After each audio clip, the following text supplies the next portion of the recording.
is their limited exposure. Okay, it's a simple conversation. It's like this. Okay, let's say someone here decided to say, "Hey, I hear a lot of my friends talking about crypto. I want to invest in crypto," and your parents know nothing about crypto. And suddenly you want to go invest in crypto. Oh, they'll be so worried and all that kind of thing. But then again, if they deny you, then they deny your learning. They deny your mistakes, which is part of your learning. And I also share with people. I say every decision and every action you take, okay, there's only two outcomes. Always. Either you get result or you get experience.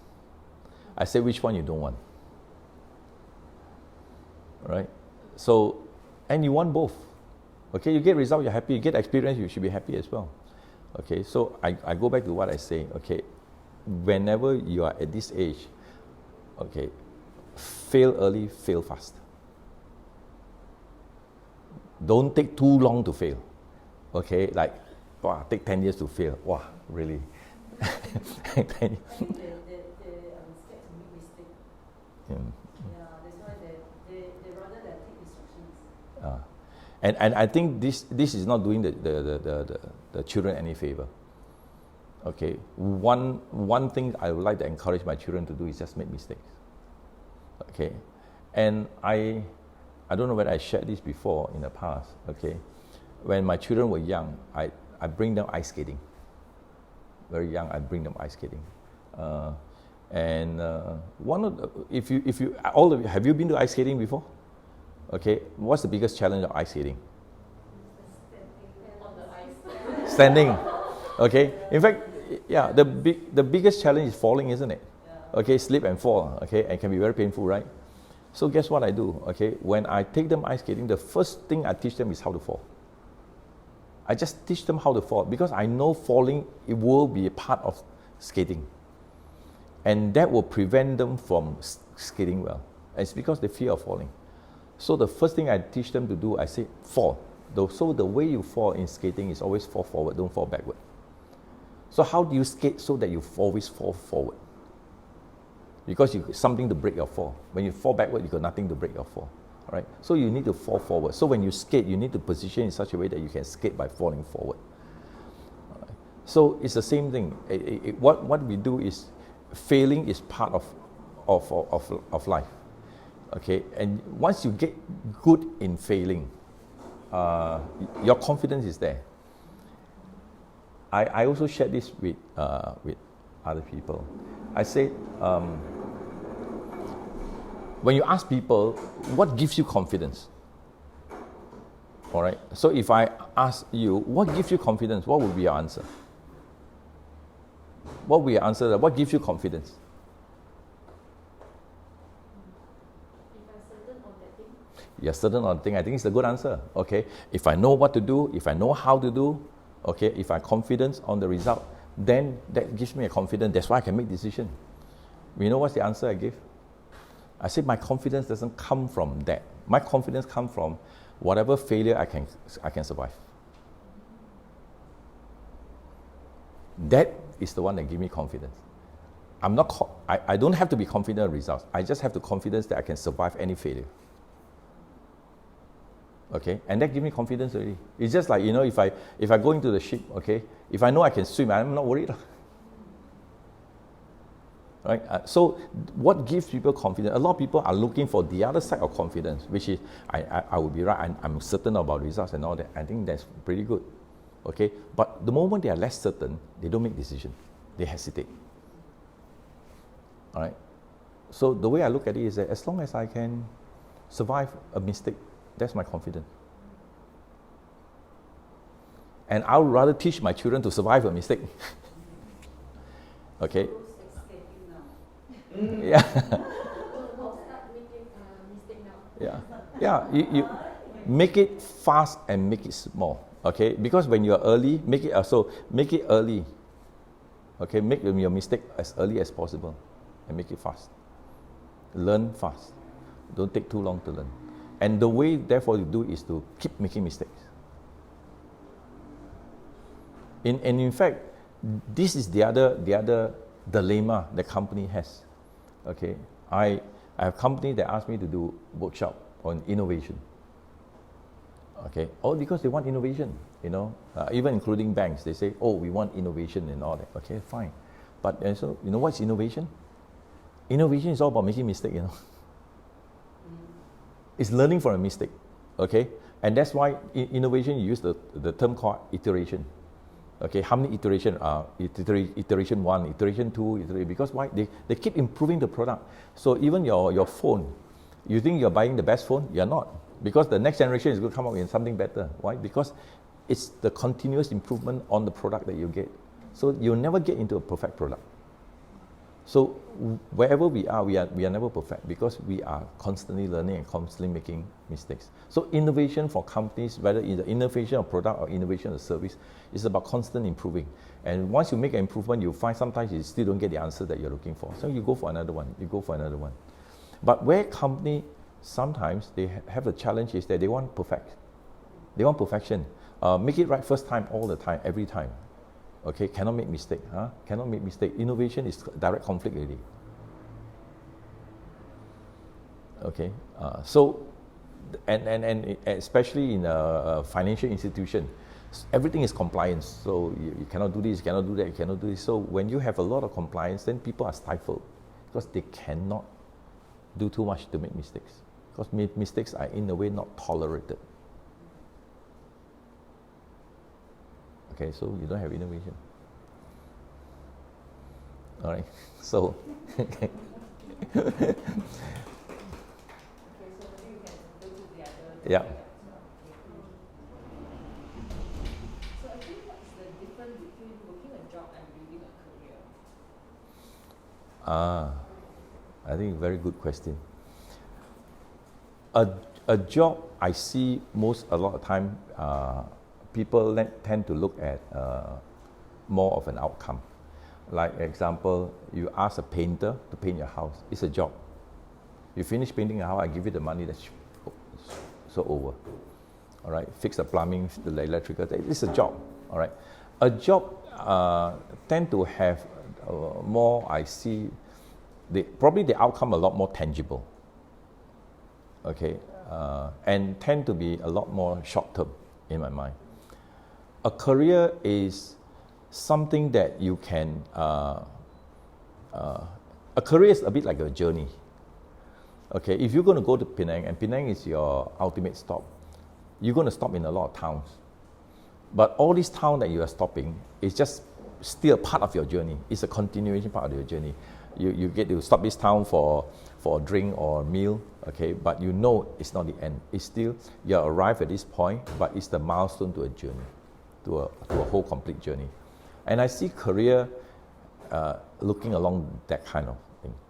Okay, you are never really quite there, but everything you do builds on to the next level. It adds on, it builds on to the next level. Okay, a job is, I think, something more short term. So since career is not just a job, it's a route that designed by yourself. So what are the key factors and how should we design for our career path? Wow, okay, there's a lot of answer in that question.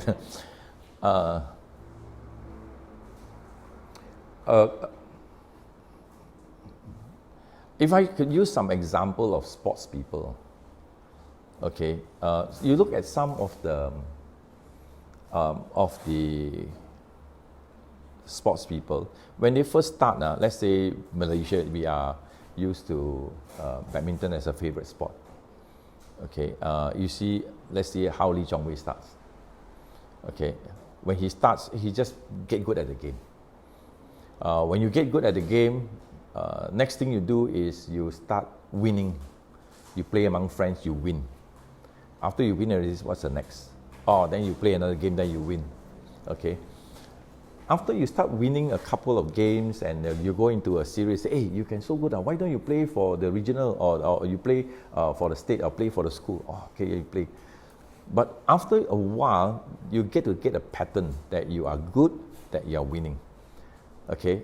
Now, someone will come and have a conversation with you already, either with you or with your parents. Have you ever considered, that your son could represent the country or something like that? Because you have the talent to do all this kind of thing. And then from there onwards, then you start thinking about something long-term already, not just to win the game only. Okay, so when you want to represent a country, then say, okay, then start planning about, okay, what you want to represent a country in? Okay, then you got the ASEAN game, now you got the Asian game, then you got the World game, you got Olympic, then you got Wimbledon, and all that kind of thing, then you start coming in. Then you can find that everything you do is all connected really. Career has a bit like that. When you start, you may not say, you're not very sure about this and that, okay, but you can plan. It can be like a game. Okay, after a while, then you just design something that gives you some kind of way where you want to go, but build in flexibility. Okay, now what I mean by build in flexibility, you can say that in my career, I want to be a CEO. So you start learning and doing stuff that maybe what CEO does and all that. But you can have a change of mind and you can say, I want to run my own business. Well, CEO and running your own business slightly different, but you're still running an organization. Okay, so a change, whatever you learn is not lost. You can still have it. So as you are building a career, you're actually acquiring experience and skills and all that give you a lot more flexibility. And the ultimate goal is about finding out what is it that you want, not just in career, because a real good career is not to just end up to say, I want to be a CEO. A good career is, at the end of the day, a platform to have a good life. If you have a good career and don't have a good life, I would not call it a good career.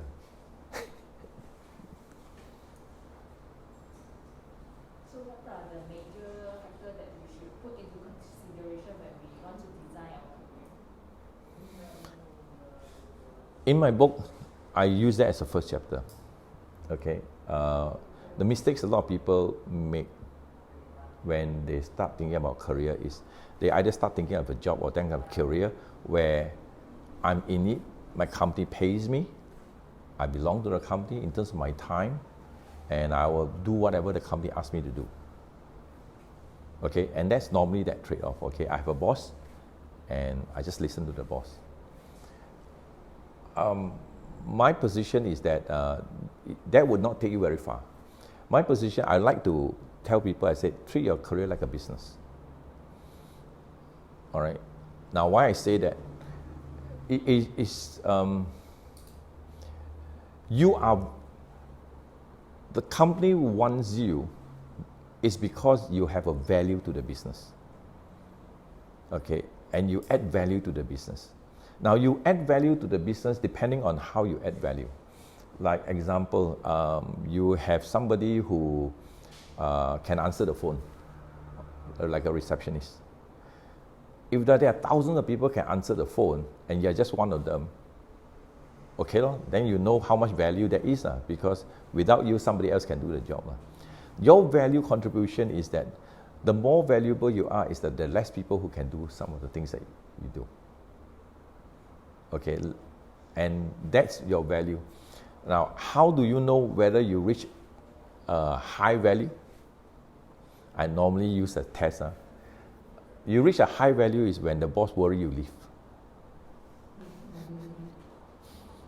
All right, because they worry you leave. They worry you go to competitors. They worry even you go home to become a housewife or do nothing. Also, they worry, because without you, the business will have some setback of some sort. Then you know you have value to the business.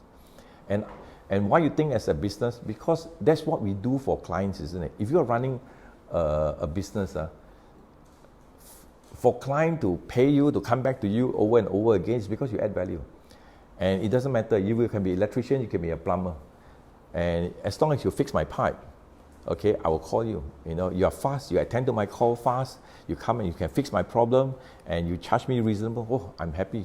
So every round I call, and not only do I call you back, I actually tell my neighbor, hey, next time you need a plumber, you need an electrician, let me know. This person you can give this, so they promote you as well. So when you are thinking yourself as a business, you will do all the things that support your business. So in your career, it's the same thing. You're there to add value to the business. You're there to solve problems. And when you can do that, the boss will be happy to retain you to do a lot of things for you.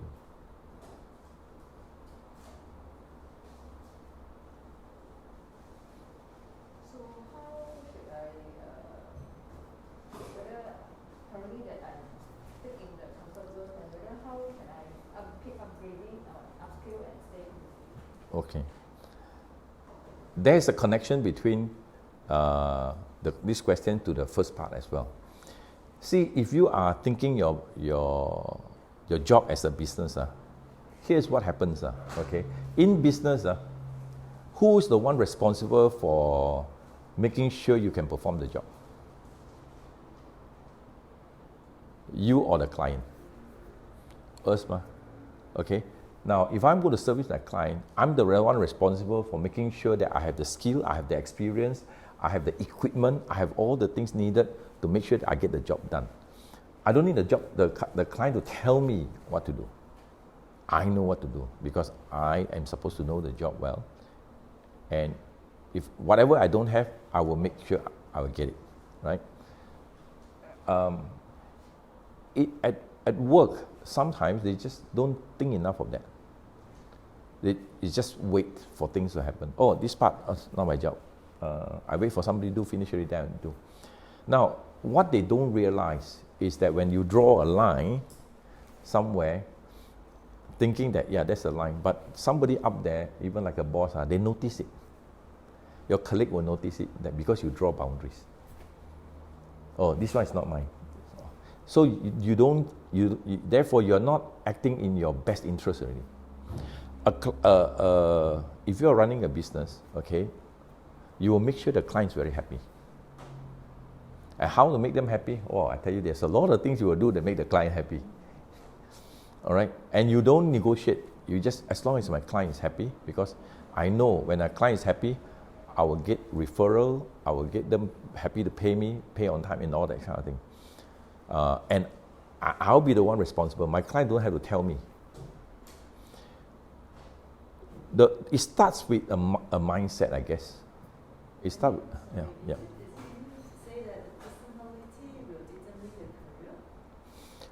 Personality will always have some influence. Okay, example, some people like details. Some people hate details. Some people can organize well, some people don't organize well. So what we have is that the personality will have, you will bring some advantages and you will not have some advantages. And in business, okay, I can also say that in business as well, you will be good in doing something. The things that you're not good at, sometimes you either hire a staff or you get a partner who can complement you. But whatever is it, your client is the one that get the full benefit because you give them a package of service. As an employee, we need to understand what we are good at and what we are not good at, what we like, what we don't like. And are we able to get the job done? Are we able to collaborate? And sometimes people work in silo, they don't collaborate.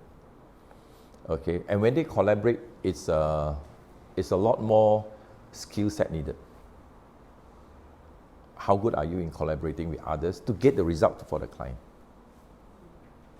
All right. So sometimes you just have to work across to different people, all in the name of giving the clients what they need. As an employee, normally you set boundaries. Okay, and I find that's not very helpful. Like example, okay, a call can come 6 o'clock in the evening. Receptionist is not there. I better not take the call. And it'll end up me doing a lot of work running around, so I don't take the call. I mean, it's just simple thing like that, okay? But if you think yourself as doing to help the company, you take the call.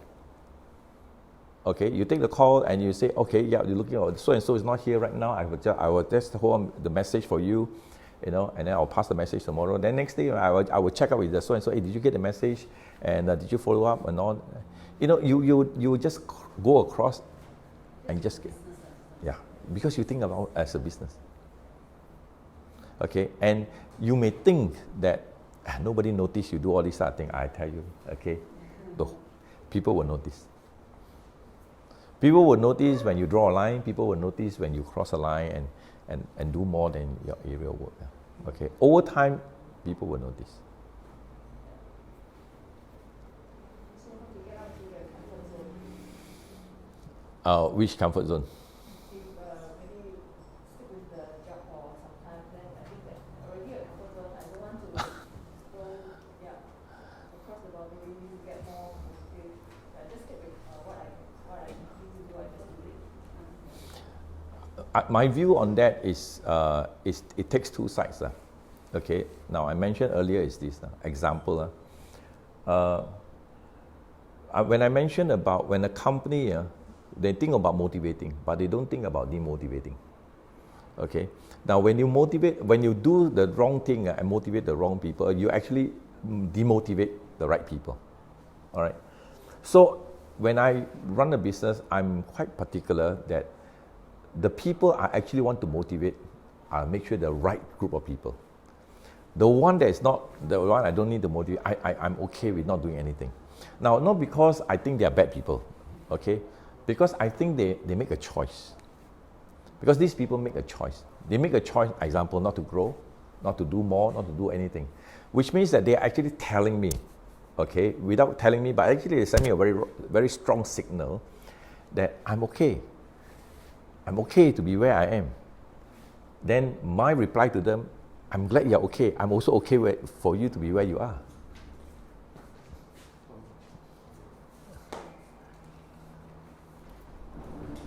Okay, so I'm also okay for you where you are. Because the business, if I run a business, my business need all kind of people. Okay, and I also need some people who doesn't want to grow, and I'm okay with that. Okay, and I want people who can run and grow. So for people who doesn't want to grow, they want to stay in the same position and all that, I will grant them, but I will always bear in mind, because I'm still running a business, that I will pay according to the job, but not pay according to them. Okay, not pay according to the person, but pay according to the value of the job. Because if that's the value of the job, and that's the value of the job, I will give. If the value of the job is 3,000, okay, I will pay up 3,000. I will not keep on adjusting more because it's inflation pack and all that to adjust. Why? Because at the end of the day, I'm already factored in, it's okay even if you leave, because I got other people that is willing to take over that role. Okay, but the person that's doing the job must understand that if I'm in a job that is not growing, I need to understand that nothing else will also grow. Okay, and that's fine. So everybody is fine. We are fine. They are fine. We are fine. Well, what I thought the company shouldn't do is try to keep on paying more, because then I'm not helping the business and I'm demotivating the wrong people. And I don't mind making a very big difference between who are the one that is doing well and who is the one that not contributing. But for this part, maybe they will cost the company with high turnover rate. So how to retain the talent in the company? Obviously, to look at the reasons behind it. Okay, there are some people use the word. Okay, use the word like example, people join company but they leave bosses. Okay, they don't leave company, they leave bosses. They join company because most of the time they see brand, IBM, whatever the brand, Nestle, oh, very big company, very nice, okay, very stable, so they join company. But yet you find all these big companies, these people still leave, isn't it? Why? Most of the time they leave bosses. So the question therefore asked is that why do they leave bosses? Okay, so what's not working? But it doesn't mean that it's sometimes the boss's fault. Okay, because like I say, if you are doing the right thing, okay, the right people will stay, wrong people will go anyway, because that's what you want. But if the right people leave, then that's where we got to do some fixing, because if you see you have talents and their talents are leaving.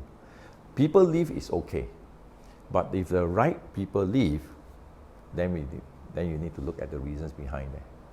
And especially if the right people leave a particular boss or particular department, okay, then you've got to start examining why is there a pattern. Okay, and that requires some study. So there are reasons why people leave, but you can attribute to company first, then before you look at individuals.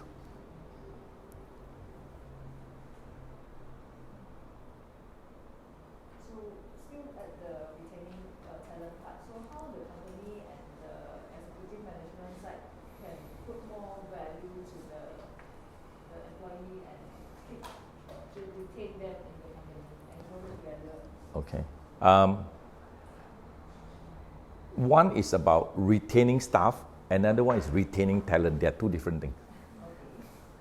All right? Retaining talent is much harder. Retaining staff, there are 2-3 ways that we can retain staff generally. Okay? Because just now earlier we talked about, let's say, generation gap and all that. It goes back to conversation. Is there conversations around people where people feel a sense of belonging? Okay, that the bosses that they work with or work for is there to help them, grow them. And then you also have an environment, what we call a supportive environment. Is the environment very friendly? People are more participative, more supported, don't have much politics inside there. Everybody is willing to help each other. That's supportive environment. The third part is, what we call meaningful work.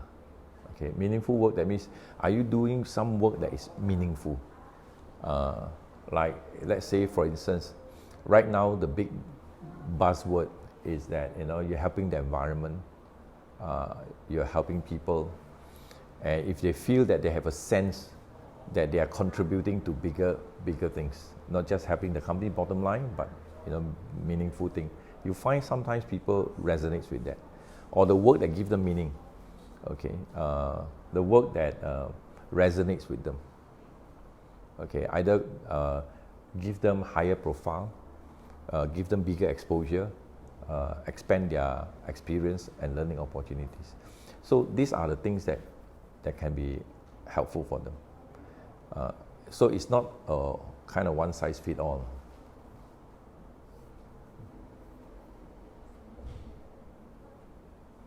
What do you see the skills required by employers before MCO and after MCO? What are the specific skills that employers now need moving forward after the MCO? Some basic skills never go away, especially if you are talking about dealing with staff. Okay, engagement, I think, is still very much needed. And engagement, when you talk about engagement, then you talk about the communication skill. Yes, there are actually more challenges. And what you have a sense, what the pandemic brought about, is that people become less physical. In the past, we are more used to physical. Now people are distant. You can't see them. Even when you are having an online conference, they can doing something on their phone. You also don't know. Okay, they have 2 screens. You also don't know. That kind of thing. So it's less physical. But if you say let's go back to normal or previously and how that you can, but the world has kind of moved on a bit. So people are more likely to be more mobile, and they can work from anywhere. And I guess at the end of the day, it's going to be more result-oriented rather than time-bound or physically bound. And I think the business owner or business leaders has to start recognize to say, okay, how do you work with people that want and willing to be accountable? Want to be and willing to be accountable. If I say I'm going to do this, and it's going to get done. We're going to say I'm going to say by what date it's going to get done. How you're going to get done, I don't have to worry. But as long as, and if they know how to say, well, if they go into trouble, they don't wait until the trouble starts. They are proactive, they come back to you and they say, hey, I need help. Can you help me? So you have a very interactive kind of working environment. How do you, as a business owner, create an environment where your people feel empowered, that they are able to work along that way and they are willing to be accountable? If you can have that, then the physical part is less needed in that sense.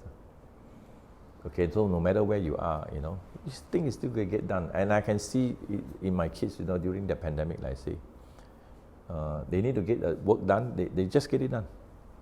They have a deadline, they will get it done. Okay, and well, probably, hopefully not much stress. I don't know, does that answer your question? Or anything you would like to add? No, I mean, I know that there are a lot of questions that can come because you can actually go down specific. Okay, depends on the directions or where you want to go. Okay, so if it's more empowering, then there are a lot of things that the individual or the staff can do to empower themselves. But if you are in a business and you are dealing with them, you really got to be able to work with them. And I have a general thinking for myself. And I ask myself, what role do I play when I work with my people?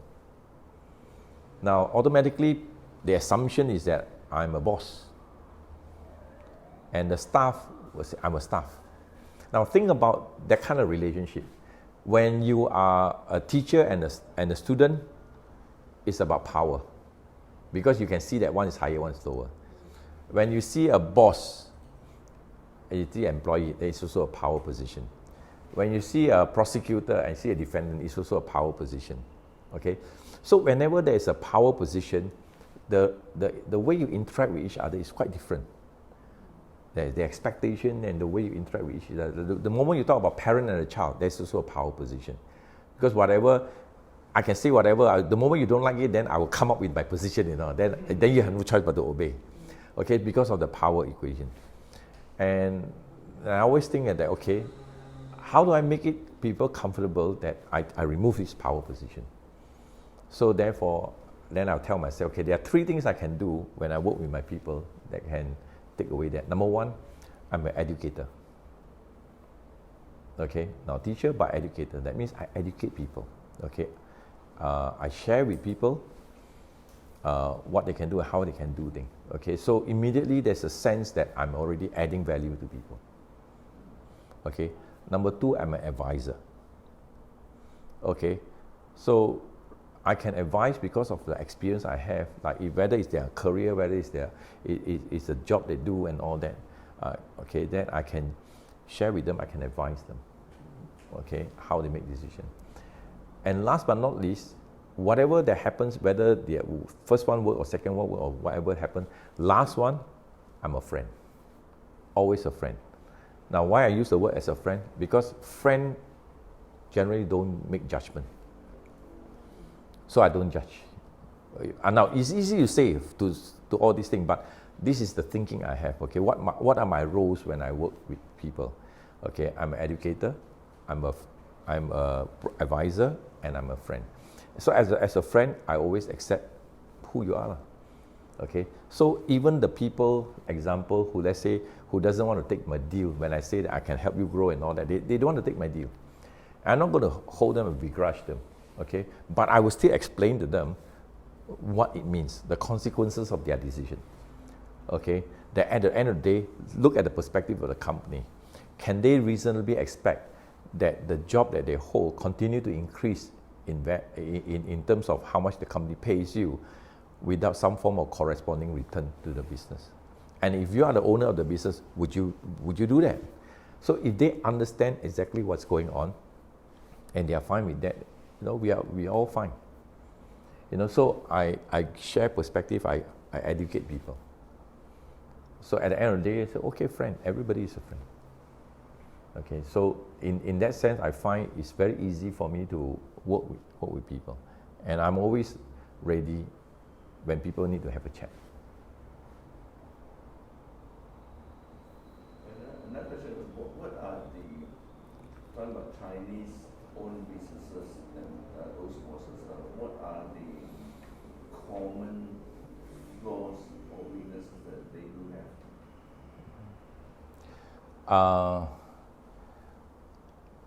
Probably I will use less of a term of a flaw, but I would say characteristics that sometimes help and sometimes doesn't help. Okay, now what I mean by that is this. In entrepreneurs, and Chinese tend to be, and in fact any entrepreneurs, okay, and because there are a lot of Chinese entrepreneurs or family business, one of the challenge in any business is that you don't know what are the challenges that's going to come. You know, like you say, now you got pandemic, so another time you got this crisis or that crisis. You don't know what the thing's going to come. The feeling of entrepreneur is this, okay, I'm not worried when I'm successful. I'm only worried when I'm not successful. Who is going to be around to back me up? Okay, or when the situation is hard, who's going to be there to go through the hardship with me? And especially in the early days, there obviously got to be a lot of challenges and a lot of hardship. Okay, and on top of crisis, like example, right now Air Asia is having a lot of hardship, you know, all that sort of thing. So in this hard period, you tend to look around and say, who's there? Now, and because during hardship, and these people can be there, there's this sense of loyalty that exists, that, you know, you are there for me. Okay, when I'm down, when I don't worth a lot, you're there for me. So loyalty become very important because you need people when you're down. And entrepreneurs, because they go through a lot of challenges, they want people like that to be around. And because they have people like that, sometimes what they sacrifice are competencies. You're around to help me. You're willing to do everything, you know. Okay, my toilet gets stuck. You also don't mind washing the toilet, you know, getting unstuck, go and call it, and go and fetch this person to here, fetch this person to there. It's nothing to do with your job, but you're willing to go through that. And sometimes that is more valuable than people who are so good in doing something but only doing that one thing. And as a result, they tend to value loyalty, sometimes over competency. Now, and that's fine because of those reasons I mentioned. Now, where it becomes a challenge is sometimes when the skill is needed. I had a dinner last night, okay, and I was talking to an owner of a listed company, and we were talking about people, and we are looking at, and he's, of course, he's a Chinese business owner. He owns a business, and his family is in the business as well. And I'm also coaching the second generation. And when you're talking about how you work with people, is, let's say I use him as an example because he's such a driver. So I say, okay, imagine this. Okay, I say you are the driver of your business, and you know a lot of things, and you need to drive your business to succeed. Okay, so I say, imagine you are a car. Okay, you're a driver of a car, but you are a 5-liter engine car. Very powerful, okay, can go a lot, can do a lot of things, but I say, sometimes your people may not be driving the same type of car. You know, their car could be a 2-liter engine. Even if you get to them to want to do a lot of things, okay, the car doesn't have that capacity to do the work. Okay, and it will strain them. But yeah, these people are loyal, but it's outside their skill set already. Okay, and you just try to imagine, if you get a 2-liter engine car and try to catch up with a 5-liter engine car, okay, the 5-liter engine car can be cruising, but you already running at 5,000 RPM already. Your engine will be screaming already. Okay, why? Because that's the challenge that they have, because they don't have that. So sometimes the help you need is also another 5-liter engine car or 4-liter engine car. The people that can catch up with you, cope with where you are going. Okay, and that's the power of the skill. But you have people who have that capacity, who have that potential to do, which is good, because when you run fast, they can run fast with you. Now, what help do you need? Sometimes these people may want to run fast, but they need to be calibrated. Because where you're going, do they know where you're going? You have to calibrate them, okay? And sometimes they don't know, they are, maybe it's an issue of motivation. Yes, I have a car, but I'm not motivated to drive very fast. So the way you work with them is different, but the potential is there. So understanding the people around you, okay, becomes key. But one factor that entrepreneurs or Chinese family business owners use is loyalty. Very, very important. And the moment you have loyalty, all the other things can put behind. Okay, until it becomes needed. And when it's needed and when it becomes a challenge, they get into a certain sense of frustration. The other part of the challenge is, what if you have a group of people who have the skill, but not really there, in terms of loyalty.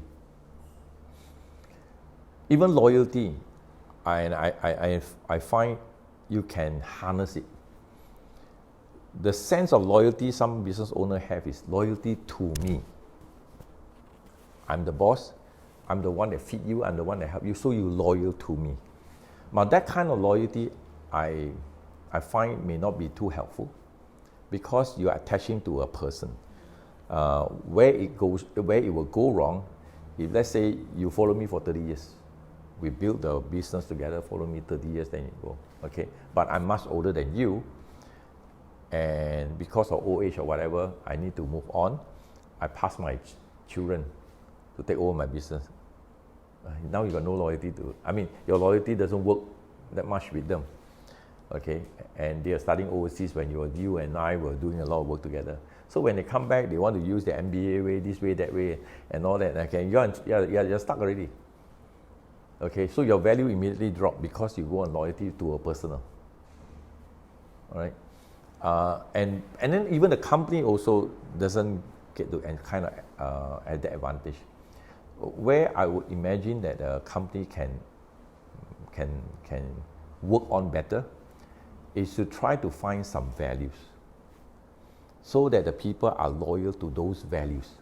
So if I'm an individual, okay, if I build a business, and I know what needs for this business to work, how I made it work. So what are the values I use that I think will be very helpful for this business? And as a business owner, I talk about those values. Okay, I bring those values to life. Okay, so I constantly share. And I want people to be loyal to those values. All right, so even after I'm no longer around, my values still exist, and my people practice those values. Okay, so even whoever comes in and go, that value stays, because it is perpetual. So if I can promote those values, propagate the value, and people loyal to that value, I think that's great. Okay, so in that sense, okay, and then after that, of course, then you can bring people in with all the skills and all that. Last question. How do companies or founders create a good culture, and this good culture lasts even after the founder has died or passed to second or third generation? I once told a friend, he's very entrepreneurial, building the business, very hardworking. I say, let's learn something from human history. Okay, now what is something in human history that has lasted for thousands of years? Religion. You see, religion is something that lasts thousands of years, and you see people still practice religion, all that kind of thing. So why a religion hold people? I mean, it's not like you have a chain or bond or something to hold people. Okay, religions are just words and teaching and all that, but yet people are gravitated. So, and I'm saying that, I'm thinking only, okay, I'm thinking to myself, I say, and I'm not saying that the organization should be something religious, because some religion talk about obviously heaven and hell and all that kind of thing to scare people, all that. But behind every religion has some virtues and values, okay, that make people feel good, that it makes sense for people. It's not about religion of fear, okay, but it's all about good practices, things that builds rather than destroy. And if an owner of the business can come up with something that can harmonize the business as well as people's lives, that may go a long way. And practice it. Not something that is easy to do, okay? But it will be I'm not sure whether is there an ideal company out there that have practiced this. Okay, so I'm a bit of an idealist. Now, as an idealist, I would like to run a company, which I'm currently not doing, but if I'm going to run a company, I want to run a company to say that, okay, what are people joining for? They want to improve their life, so how can they improve their life? So if I can, let's say, run a business that help to make every one of my employees millionaires, why not, And I'm sure a lot of people will want to have that. So that will be something. Now that is of course on the tangible side. So there's one attraction, how to help people make millionaires. If you can help them make millionaires, I think you will create a company that worth billions. But at the same time, what other values that can bring to the business that can make a company survive? One of the thinking I have is always this. I find business owners tend to spend time building businesses. And somewhere along the way, the business actually slow down and not grow. My thought is this: if you could spend time not just building business, but building people. If you build people and build enough people, the people will build the business for you.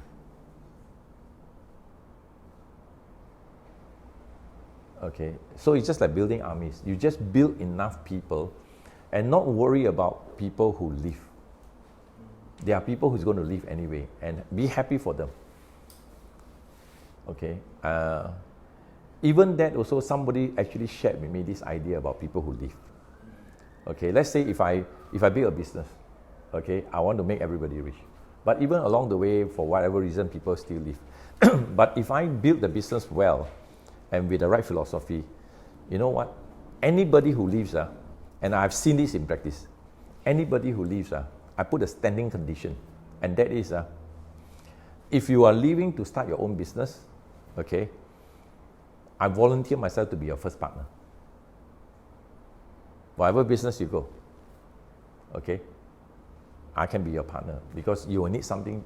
If you need something from me that you think I can contribute, I don't mind be a partner. So from a staff, they become a partner.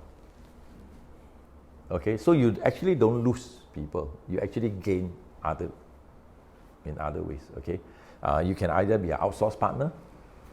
Okay, but if you do a different business, if you think that it works, and so consider my investment in you. All right, and as a result, and I can always take a small, very small stake, maybe 10-20% only. Okay, just to maintain that relationship. And if I can do that, and that message get across to everyone, so everybody will have this sense that, yeah, when I'm here, I'm still a family. When I move on, I'm also a family. I'm just an extended family. And I think, therefore, I never really lose. The staff never really lose. Okay, so that's how. And I think if you keep on sending the right message and all that, the people will get this idea, okay, that at the end it's not the thing that you say, but it's the feeling that they have that you're someone who is willing always to be sharing, okay, and helping. Okay, it can be described in this way or that way, but the idea is, it's like we're always together.